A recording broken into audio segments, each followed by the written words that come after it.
This video is going to be another stock chart analysis, and here are the 10 stocks na pag-uusapan ko sa video na to. But before we talk about these individual stocks, punta muna tayo sa PSEI para mapag-usapan yung overall market conditions. So the last time that I reviewed the PSEI and made a stock market analysis video, ang naging basis ko for that review, yung November 18 na candle, no? So ito siya. And for the past 3 days, sobrang laki tapos sobrang ganda ng naging improvement ng PSEI. So as you can see, around November 14, nagkaroon ng bentahan sa PSEI. And it actually made a breakdown sa downward channel move niya, no? Kasi ito yung sinusundan niya na galaw. Fortunately, the following day, nakabawi siya kaagad tapos pumasok ulit sa loob ng channel na yon. And I mentioned nga sa video ko na yon na it would be okay for the PSEI kung makalagpas siya dito sa 5860 and 59 levels, no? And actually, I was expecting na mangyari yung move na yon probably around December pa, no? Because of the December rally. Pero it looks like malakas at naging maganda yung galaw ng market because in a span of 2 days or within 3 days, nalagpasan niya yung 5-9 levels na yon. And ngayon, no, it's inching towards the 6K level. So ngayon, ang inaabangan natin for the PSEI for next trading week, it's actually hovering above yung kanyang main resistances or immediate resistances levels. So nakikita kasi natin, pag tinanggal natin tong trend line niya, we can see that the MA50 has acted as the resistance for this stock, no? In 2 instances, siya yung nakapagpigil ng rally ng PSEI. So this happened nung September, and it also happened around the last week of September to first week of October, no? So, it would be interesting to see kung anong gagawin ng PSEI next week, kung kaya niya bang lagpasan yung MA50. And also, yung upper part ng channel or yung resistance line niya is tinatamaan din, no? So, alam naman natin na we created this resistance line because yan yung point A and point B na swing highs na ginawa niya before, no? So, this one happened around September 19, ito 20 ng October, and ito 21 November. So, halos every month, no, it's touching the resistance line. So, of course, what I'd like to see next week for the PSEI is dapat lumagpas na talaga siya dito sa trend line, no? Tapos, dito na siya magkaroon ng consolidation and it makes a breakout above the MA100. Kasi the reason for this consolidation, para magkaroon siya ng buwelo at magkaroon ng lakas, no, before siya mag-breakout dito sa MA100. Because if the move goes higher ng pataas lang ng pataas, if it touches the MA100, baka hindi niya kayanin na mag-breakout dito because there would already be buyer's exhaustion, no? So, at a minimum, ang pinaka-okay na gawin ng PSEI kahit wag na siyang bumalik sa loob ng range. So, at least dito siya magkaroon ng consolidation kahit below the MA100 na lang, no? So, the neutral scenario, of course, is for it to go back, no? Make a pullback here. Tapos, dito siya ulit magkaroon ng consolidation and probably make a breakout. So, pwedeng humabol yung MA100 during that period, no? And syempre, the bearish scenario, baka pag nag-pullback siya, dumire-diretso ulit pabalik tapos mag-breakdown sa 5-8 levels and then it continues the downward channel move, no? So, yan yung ayaw natin. So, preferably, make a consolidation here and make a breakout, no? Or pull back here and create the consolidation before the breakout. So, that would be interesting to see kung anong gagawin next week, no? Or for the remainder of the year. So, punta tayo sa unang stock na i-review. So, that's DNL. So, for DNL, the last time that I reviewed the stock, October 17. So, that was a month ago, no? And during this period nga, ang nangyari kasi sa DNL is it was creating a consolidation pattern, no? For the whole month of September, only for it to break down around second week of October. So, I'm going to remove some of these drawings already para mas maging clear yung chart. I'm also going to remove the resistances kasi mukhang hindi na yan yung key levels niya sa ngayon, eh. So, ito nga yung ginagawa niyang consolidation because it was priming to make a breakout sa above ng MAs tapos sa resistance line niya, no? Pero hindi niya nagawa at nag-breakdown siya. So, we're going to remove that. And it was actually finding support dun sa na-plot natin na S1 to S2 levels. So, ito siya. So, nag-breakdown siya pero nagso-support no, for the whole month of October sa remaining days niya after the breakdown. Unfortunately, around November 10, probably because sa market no hindi rin naging okay yung condition, it made a breakdown sa S2.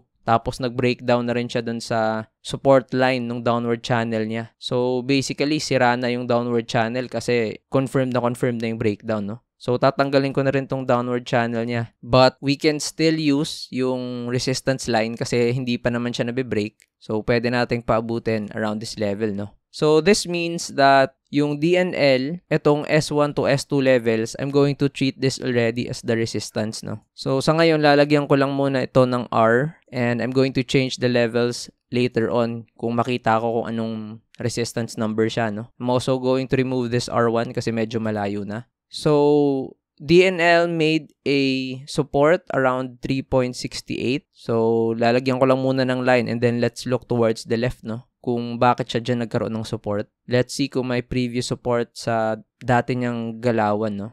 So, not very obvious, pero meron kasi tayong previous range around this area. Tapos, nagkaroon siya ng breakout, no? Nag-attempt siya mag-breakout around the last week of January nung 2014 pa. Tapos, natuloy yung breakout. So, it looks like dito siya nakahanap ng support sa level na to. So, the next support could possibly be yung kanyang naging minor support around this area sa 3.42, no? So, ibig sabihin, 3.67 yung ating S1 kasi ayan yung current swing low niya ngayon na nagko-correspond sa previous support niya dati kasi role reversal resistance yun before.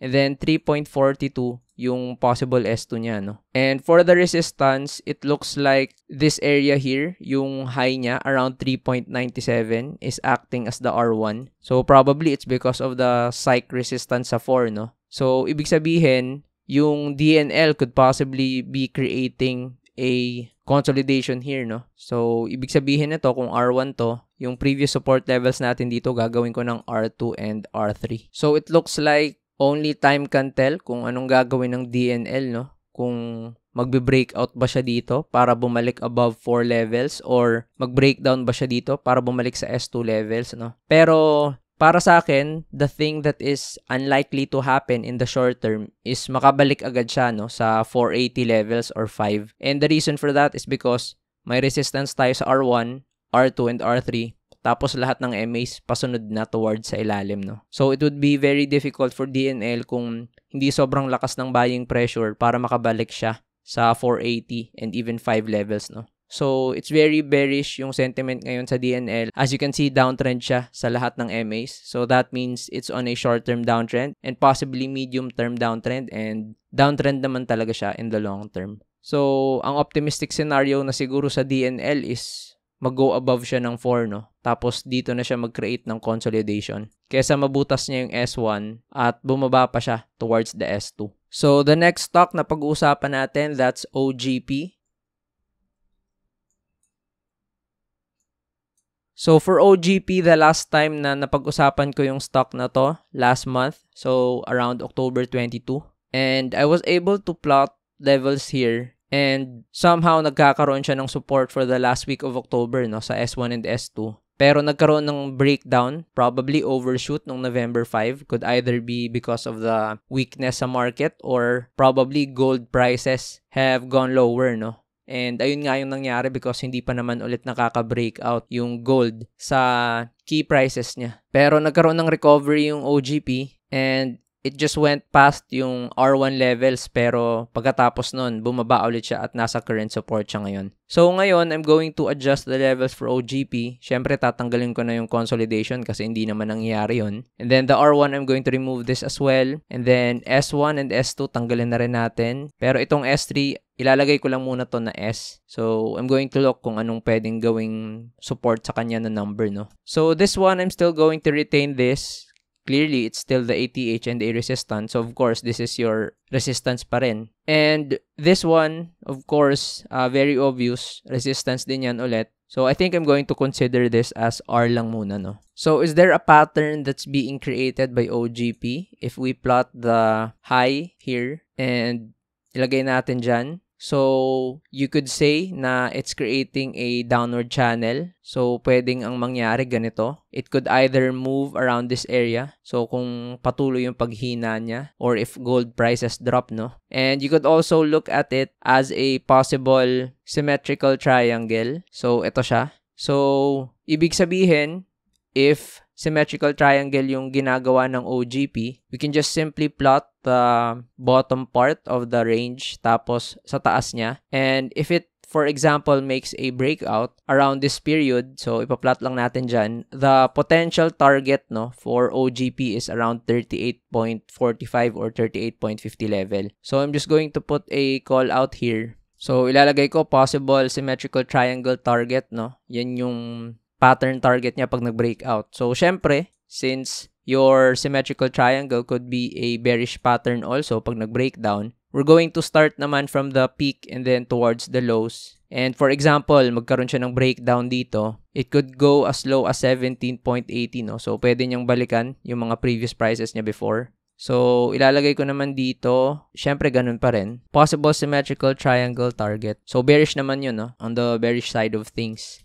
So, I think ang ginagawa niyang pattern in the short term is itong symmetrical triangle. But, gaya ng na-mention ko earlier, it could also be a downward channel in the medium to long term, So, that would be interesting to see kung ano yung potentially gawin niyang pattern at sundin niya. So, this means yung 31.14 levels, I'm already going to consider this as R1, and then yung ATH, R2. And then this level, I'm going to consider this as your S1. And the bottom part of the range or yung point A ng bottom part ng trend line natin, S2 yan. And itong level na to previously gagawin kong S3. So, very interesting to see what will happen sa OGP in the coming days or for the rest of the year, Pero like I always say, when we see triangles, we can already see the move happening 50 to 75% of the time. So, nakakalahati na yung OGP sa pattern niya. So, that means as early as December, pwede na siyang magkaroon ng breakout or breakdown. So, the next stock, APX.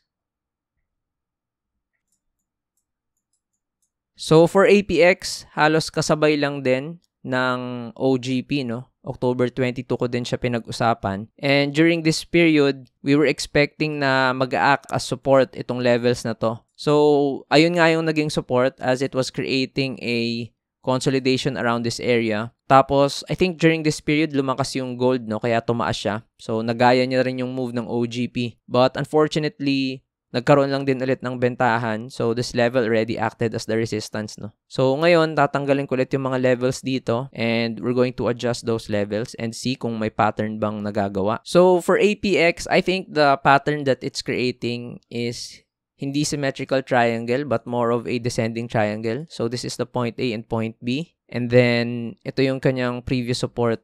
So, nagkikreate siya ng descending triangle, So, anong ibig sabihin yan? We're also going to do the same pattern targeting. So, if this is the low and this is the peak, ilalagay ko lang yan dyan. And then, let's assume na magkaroon ng breakout around this level. Ito yung kanyang possible descending triangle pattern target. And syempre, we're also going to plot the downside. So, pag ito yung peak niya, going towards the low, and let's assume na dito mangyayari yung breakdown. So, it can reach these levels, which correspond somehow sa previous na support niya. So, around 550 yun. So, that means that for APX, the resistance is around 10.74. So, ito yung R1. And then, ito yung R2. And syempre, the bottom part of the range is yung S1. And what could be the possible S2? So, medyo malayo na pero around 7.54, So, ayan yung levels to watch for APX kung kaya ba niyang mag-breakout or magbe-breakdown ba siya. But one thing to understand lang din with regards to these gold stocks, kung mag-breakout man sila sa pattern, ayan lang yung mga potential targets or possible targets niya. But of course, hindi ibig sabihin na dyan siya pupunta diretso. I think it would need a lot of good catalyst for that to happen. Hindi lang basta nag-breakout, pupunta na dyan. I think the move needs to be supported by the increase of gold prices, Kasi kung hindi tataas yung gold, tapos walang fundamentally sound catalyst or reason for the gold stocks to go up, itong mga mining stocks na to, then I don't think maaabot nila yung intended price targets nila. Tapos may mga resistances pa tayo sa R1 and R2, So I think you should take that in mind kung meron kayong APX or you're planning to. So those are the price targets to watch, no? So another gold stock, so the last one, PX. So ganun din, around October 22 ko din siya napag-usapan, and I was able to plot yung mga important support areas niya. So, major support range around 7.40 to 7.76, no? So, dito nga siya nakahanap ng support. So, of course, support yan kasi andyan yung previous na range niya. So, mapapansin nyo ilang beses talagang nagkaroon ng price interaction dyan, no? And it's still respecting our resistances sa R1. So, I think I'm not gonna change anything when it comes to the key levels. Ang titingnan ko lang dito is the potential that it's creating a falling wedge na pattern. So, if you put the trend line here, tapos dito, and then ito yung mga bottom areas. So, nagkikreate siya ng falling wedge, or you could consider it as a downward channel. Isa lang ibig sabihin yan, no? Hindi maganda for PX to make a breakdown sa 740 and the MA100 because it could push prices down lower, lalo na kung magkaroon ng decrease ng price sa gold, no? And you could also consider this as a possible descending triangle. So, we've already established yung 7.40 na support, no? So, it's very clear na hindi dapat siya mabuta sa 740. So, an optimistic scenario would be for PX to move higher than 8.91 because that would mean above na siya sa MA20 and the MA50 as well. So, pwede siya magkaroon ng short-term uptrend, no? Pero like I said earlier, in order for these mining stocks to move higher, kung wala silang individual na catalysts or fundamental catalysts sa company nila mismo, yung gold prices needs to move higher, no? Kasi walang magtutulak at walang reason for the investors or traders to add positions sa mga gold mining stocks na to kung walang ganun kalakas na catalyst. So, tingnan natin yung price ng gold sa ngayon.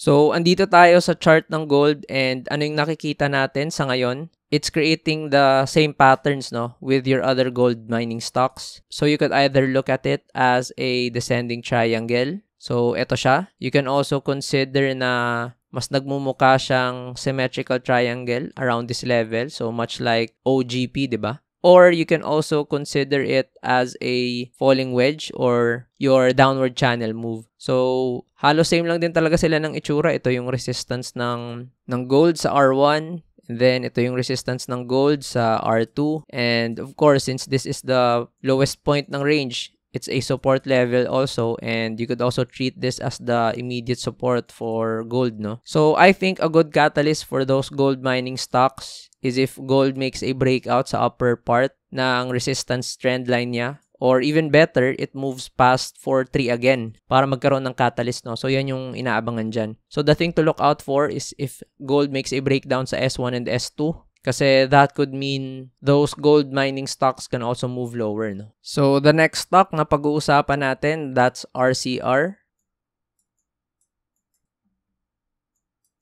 So, for RCR, the last time na napag-usapan ko tong stock na to, so 2 months ago pa, so around September 19, and na-plot nga natin na RCR could potentially move towards a consolidation, no? Unfortunately, nagkaroon ng breakdown around September 25. So, halos 3 trading days lang siya nagstay dun sa consolidation, no?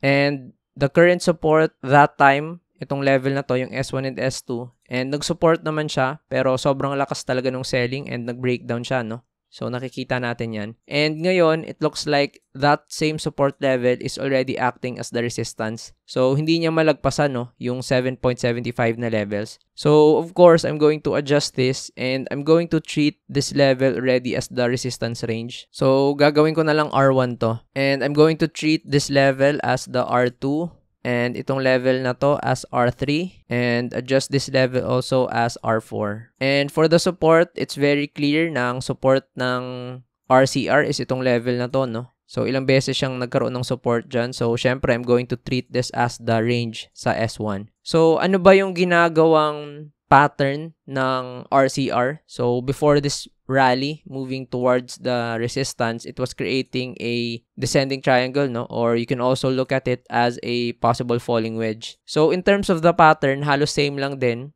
We can plot the bottom part here towards the peak, and then i-plot natin towards the breakout. So, nakikita natin na sinundan niya yung chart pattern target. So, I used that example kanina, diba, sa mga gold stocks. So, pinuntahan niya yung chart pattern target niya after the breakout and hindi rin maganda na malapit siya sa 8. So, that could possibly mean the psych resistance is there, no? So, now for RCR, kahit nagre-resist siya, so ang importante, kahit dito na lang siya mag-create ng consolidation, no? Para mag-breakout. So, it would definitely be not good for RCR kung magbe-breakdown pa siya tapos babalik siya ulit dito sa ilalim. Kasi that would mean it would take a very long consolidation pag nangyari yun since below na naman siya sa lahat ng MAs. So, next stock, SM. So, SM Investments Corporation, last time that I talked about this stock, last month pa, so October 17. And napag-usapan ko nga doon na it was creating a descending triangle pattern. So, ang ina-anticipate natin nun, mag-breakout siya dito sa upper part ng trend line niya, no? So, hindi nga nangyari yon and makikita nyo, tinatapik niya talaga. So, ang maganda kasing gawin ng SM that time, mag-breakout man lang dito sa R1 levels, no? Para at least short-term uptrend siya or medium-term uptrend. So, ngayon, nagkaroon siya ng breakdown and the S1 level was acting as the support area. Pero ang lakas talaga ng bentahan sa PSEI and around the first week of November, nahulog talaga yung stock, no? So, ngayon, it's actually going back to the support level of the descending triangle. Pero, ayun na yung nag-act as the resistance. So, I'm going to treat this as the R1 resistance. And then, as you can see, pag in-extend din natin yung trend line, no? Parang tumatama siya dito. Tapos yung MA50. So, this is actually a crucial point for SMIC. Kasi andyan yung previous support na naging resistance, the trend line, and then the MA50, no? So, this coming trading week, it's very important na lumabas yung SM sa levels na to. Kumbaga, dapat umabot siya ng 735 to 740. So, that would be, of course, a great signal din sa PSEI since SMIC has a large weight, no, sa index natin. Kasi it's one of the very big blue chips or first liners sa Philippine stock market. And, of course, it would be bad for the PSEI if SM moves lower, no? So, kung bababa man siya, dapat hanggang dito lang sa 710 para mag-act as support yung MA20. So, ayan yung kailangan natin abangan for SM, no? So, sa ngayon, the current support for SM is this level, yung 674. So, I'm going to treat this as S1. And I've already plotted a previous support here. So, multi-year low niya, no? Yung around S2. So, I think SM could either move higher towards the 740 level or move down towards the MA20. And dapat, wag nang umabot sa S1 ulit. So, next up, LTG. So, for LTG, the last time na napag-usapan ko yung stock na to last month pa. So, October 22. And I plotted here at this level na S1 support natin ito. And nilagyan ko ng possible resistance because during the time, it was making a overshoot, no, sa support level niya before. And nilagyan ko ng possible resistance yan in case na dumire-diretso yung stock pababa towards S2. Pero hindi naman siya nangyari at nabutas niya ulit. So, na-retain yung support na ginawa niya. And it's currently acting as the support for this stock, no? Pero ngayon, I'm just going to do some adjustments at ilalagay ko sa level na to yung support ng LTG. So, gagawin kong range yan. And ito, yung naging support kasi niya dito is yung MA100 eh. So, wala akong babaguhin sa ibang support. Now, for the R1 levels, I'm going to remove this. Clearly, nalagpasan niya na. So, ito na yung magiging bagong resistance, no? Yung 15.18. And sa R2 levels, of course, the 52-week high na double top. So, ito siya. And ano yung dapat abangan for LTG? May dividend X date tayo around December 1. So, that's a 2.40% div rate, no? So, you'd expect na potentially bumaba yung LTG around that level or possibly even by 3%. So, kung andito lang yung LTG by December 1, if you plot the 2% to 3% drop, it could go as low as 14.65. Pero mukhang okay lang. At least, hahabol na yung MA50 or MA20 sa level na yun, no? So, baka may mag-act as support naman para hindi bumalik ulit yung price sa S1 or MA100. So, a pattern that's being created for LTG ngayon. So, ito siya. You could say that it's also a symmetrical triangle, no? So, ito siya. So, of course, if we're going to plot yung mga targets dyan from this bottom towards the peak, and let's say magkaroon siya ng breakout, no? So, ito pala yung possible na chart pattern target niya. around 16.86, no? So, ayan, around 16.86 na level. Pero, syempre, may mga resistance tayong na-plot dyan before. And, baka mahirapan nga siya, no? From 16.39 towards 17.20. So, expect na kung umabot man dyan yung prices, magkaroon ng selling. And, of course, sa downside, if we're going to plot the peak towards the lows, and let's assume na magkakaroon ng breakdown dito, we can see na pwede niya talagang puntahan yung S3 tapos S2, no? So, lagyan din natin dito ng possible symmetrical triangle target. So, tingnan natin sa LTG kung ano yung gagawin niya for the remainder of the year. Kung kaya ba niya mag-breakout or magbe-breakdown ba siya sa pattern na ginagawa niya. So, next stock, Web. So, the last time that I talked about Web, September 2, and na-plot ko nga na meron tayong possible resistance sa 5.47. So, it actually created a double top around that level, no? Tapos, I also mentioned here na posible na support area yung 4.19 kung talagang mag-follow through yung breakout, no? So, ayun naman yung nangyari around first week of October. Pero, nanghina talaga yung stock tapos nabuta siya, no? And fortunately, yung totoong support niya sa S1, yung nag-act as the support along with your MA100. So, I'm going to remove this and I'm also going to remove the S2 levels. Tapos yung S1, ito siya. And I'm also going to consider this as the support, yung 350 level. So, ito yung gagawin kong bagong S1, no? And I'm just going to remove this and act as the support range here. Tapos, wala akong babaguhin sa resistances. So, ayan pa rin, R1 and R2. And if we're going to look kung ano yung ginawa ng Web sa ngayon, it actually made a breakout, no? Sa potential descending triangle niya. So, nag-breakout siya around November 18. So, if we're going to extend itong S1, ito siya. So, descending triangle. So, potential target for Web, if we're going to check this area, tapos ipa-plot ko dito, mukhang may confluence sa R2 resistance niya, no? So, ilalagay ko dito na possible descending triangle target around this level, and of course, may resistance yan dyan because yan yung kanyang multi-year high resistance nung 2022 pa. So, I'm not saying that Web is gonna reach this level, but it's a potential descending triangle target. And syempre, hindi naman yan naabot dyan kung wala masyadong buying pressure, no? And volume. So, I guess, in order for Web to actually reach this level, kailangan makapaglabas siya ng catalyst. Tapos, malagpasan niya muna yung 5.47 resistance niya, no? So, ang magandang gawin ng Web in the short term, kahit mag-consolidate na lang muna siya under this R1 level para makapagbuelo, no? Tapos saka na siya mag-breakout. Kasi kung dediretso lang siya pataas, baka maka-encounter to ng selling pressure kasi yung mga nakakuha dito sa ilalim, up na sila ng more than 30% and 40%, no? So, it's much better for Web to create a consolidation at this level before trying to move higher. So, next stock, SMC.